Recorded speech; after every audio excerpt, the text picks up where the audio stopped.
भूत, प्रेत, आत्मा। हम जैसे ही ये सुनते हैं हमारे मन में अपने आप एक ख्याल आता है कि ये डरावने होते हैं और ये हमें नुकसान पहुंचाना चाहते हैं और हम इनसे डरते हैं। पर क्या सब आत्माएं बुरी होती हैं? ऐसा भी तो हो सकता है कि कुछ अच्छी हों जो किसी कारण से यहाँ फंसी हो और हमसे मदद मांग रही हो। ये कहानी है परवीन वर्मा की, जो अपने परिवार के साथ एक नए घर में शिफ्ट हुए हैं। मिस्टर वर्मा अपनी वाइफ आराध्या और 8 साल की बेटी स्नेहा के साथ एक नए घर में शिफ्ट हुए थे। घर देखने में बहुत ही बड़ा और सुंदर था। आसपास का खूबसूरत नज़ारा देखकर वो सभी बहुत खुश थे। घर में अपना सामान वगैरह रखने लगे कि इसी बीच उन्होंने देखा एक बेसमेंट। पूरे घर में सब कुछ मॉडर्न था, डोर से लेकर फ्लोर मेट तक। बस उसी बेसमेंट का दरवाज़ा पुराने ज़माने का लग रहा था।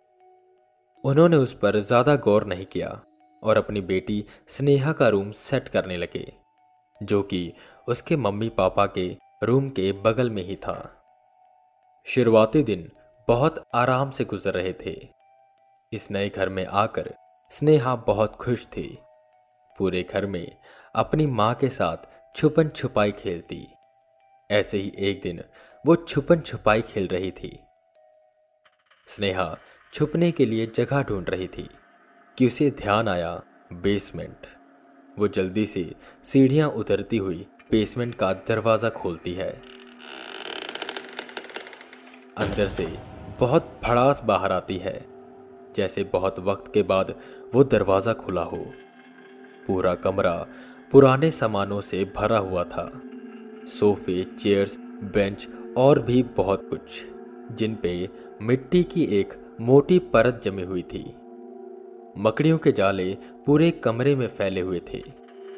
स्नेहा जैसे ही अंदर आई, उसके ऊपर एक मकड़ी चढ़ गई, जिससे वो बेहद डर गई और जोर जोर से रोते हुए अपनी माँ को आवाज लगाने लगी।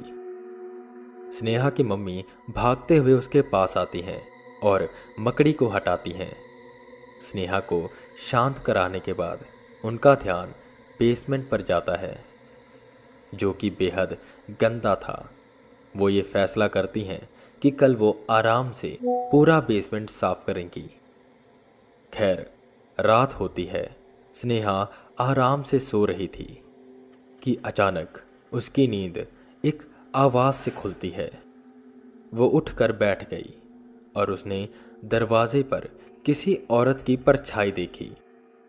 उसको लगा शायद ये उसकी मम्मी है। स्नेहा आवाज लगाती है, मम्मी, जिस पे वो परछाई अचानक से गायब हो जाती है। स्नेहा बिल्कुल चौंक गई। स्नेहा ने अगली सुबह अपनी मम्मी से पूछा कि क्या कल रात को आप खड़े थे मेरे रूम के बाहर, जिस पे उसकी मम्मी ना में जवाब देती है। स्नेहा डर जाती है और रात में जो हुआ उसके बारे में अपने मम्मी पापा को बताती है। उसके मम्मी पापा को लगता है कि शायद स्नेहा ने कोई बुरा सपना देखा होगा और वो इस बात पर ज़्यादा ध्यान नहीं देते। जिसके बाद स्नेहा अपने स्कूल चली जाती है और उसके पापा ऑफिस चले जाते हैं। अपने घर का काम वगैरह निपटाकर स्नेहा की माँ उस बेसमेंट के कमरे को साफ करने के लिए जाती हैं और साफ सफाई शुरू कर देती हैं। बहुत गंदा था वो कमरा। उसकी सफाई करते करते दोपहर के 2 बज गए। स्नेहा भी स्कूल से आ जाती है और अपनी मम्मी की सफाई में मदद करने के लिए बेसमेंट में जाती है, जहां उसकी मम्मी ने पूरा बेसमेंट साफ कर दिया था। ना कोई मकड़ी के जाले बचे थे और ना ही मिट्टी। स्नेहा सामान रखवाने में अपने मम्मी की मदद करने लगी। वो एक बॉक्स उठाकर शेल्फ पर रखने के लिए ले जा ही रही थी कि अचानक वो बॉक्स गिर गया और खुल गया।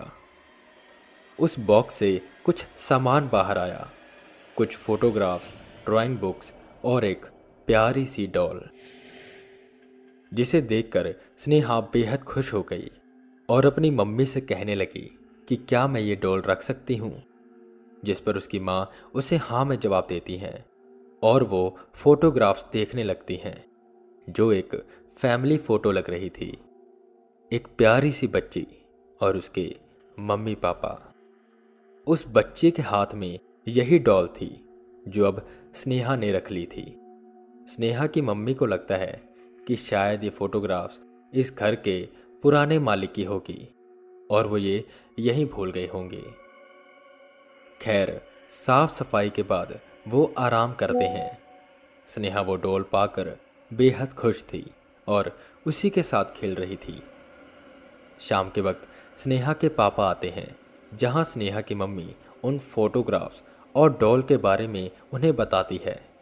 पर स्नेहा के पापा ऑफिस के काम से इतना थक चुके थे कि वो ज़्यादा गौर नहीं देते और खाना खाने के बाद सो जाते हैं। स्नेहा उस डॉल को अपने साथ लेकर सो रही थी, पर वो जैसे ही अगले दिन उठती है, वो पाती है कि उसकी वो डॉल उसके पास नहीं है। वो अपने मम्मी पापा से पूछती है, पर उन्हें भी कुछ पता नहीं होता।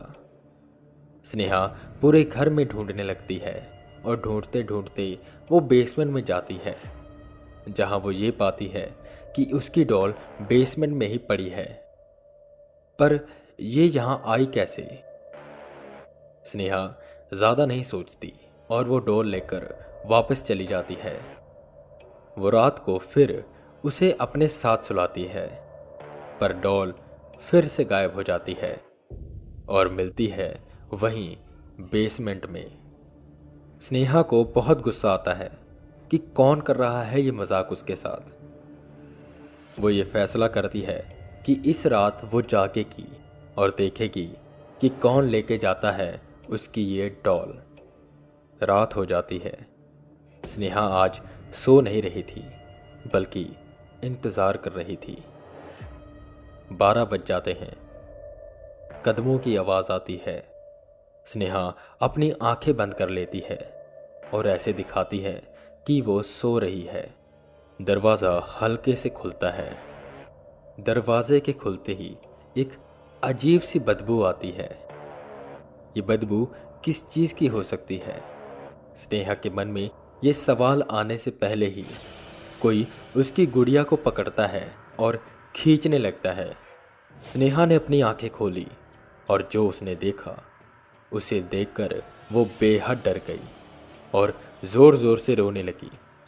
रोने की आवाज़ सुनकर स्नेहा के मम्मी पापा भागकर उसके रूम में आते हैं, जहां वो पाते हैं कि स्नेहा जोर जोर से रो रही है। वो उसे शांत कराते हैं और पूछते हैं, क्या हुआ स्नेहा, क्यों रो रही हो? जिस पर स्नेहा बताती है कि वो उसकी डॉल ले गई। कौन ले गई डॉल? स्नेहा के पापा पूछते हैं। जिस पर स्नेहा सहमी हुई आवाज से कहती है, वो बच्ची जो दिखने में बेहद डरावनी थी और उससे बहुत गंदी बदबू आ रही थी। स्नेहा के मम्मी पापा सोच में पड़ जाते हैं। स्नेहा की मम्मी उसे अपने रूम में लेकर जाने लगती है। स्नेहा के पापा पीछे पीछे आ रहे थे। उन्होंने रूम की लाइट बंद की और जैसे ही वो दरवाज़ा बंद करने वाले थे, स्नेहा के पापा की नज़र सीढ़ियों के पास जाती है, जहां एक बच्ची खड़ी थी जो उन्हीं की तरफ देख रही थी और उसके हाथ में वो डॉल थी।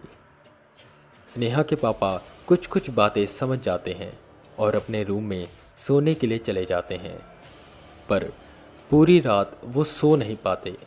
वो बस इसी बारे में सोचते रहते हैं।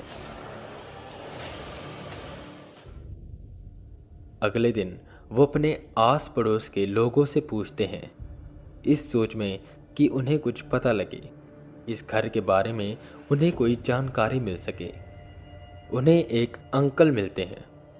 स्नेहा के पापा उनसे पूछते हैं, पर उन्हें भी ज़्यादा कुछ नहीं पता था।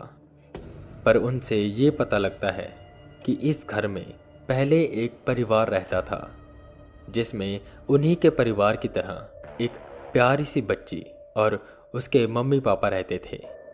कुछ दिन तक तो सब कुछ ठीक ठाक रहा, फिर अचानक से ही वो बच्ची और उसकी मम्मी दिखना बंद हो गई और कुछ दिन बाद वो शख्स भी ये घर छोड़कर चला गया।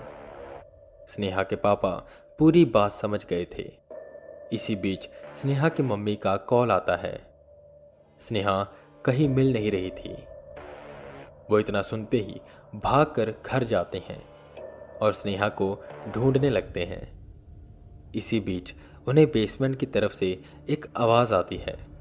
वो भागकर बेसमेंट के पास जाते हैं, जहां वो देखते हैं कि दरवाजे के नीचे से एक खून की धार बाहर आ रही है। इतना देखते ही स्नेहा की मम्मी जोर जोर से रोने लगती है।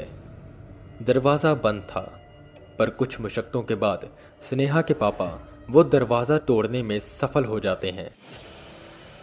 अंदर स्नेहा बेहोश पड़ी थी और खून की वो धार दीवार के एक छोटे से छेद से आ रही थी। वो जल्दी से स्नेहा को उठाते हैं और बाहर की ओर भागने लगते हैं कि उन्हें एक आवाज़ सुनाई देती है। आवाज़ किसी औरत के रोने की। वो स्नेहा को लेकर जल्द से जल्द बेसमेंट से निकलते हैं और स्नेहा को उसकी माँ के पास सौंपकर वापस बेसमेंट में जाते हैं और वहीं पड़े एक हथौड़े से दीवार तोड़ने लगते हैं। दीवार के टूटते ही बहुत गंदी सी गंध पूरे कमरे में फैल जाती है। गौर से देखने पर स्नेहा के पापा को वहां 2 कंकाल दिखते हैं। पुलिस को बुलाया जाता है और रिपोर्ट्स आने के बाद पता लगता है कि यह कंकाल एक माँ और उसकी बच्ची का है।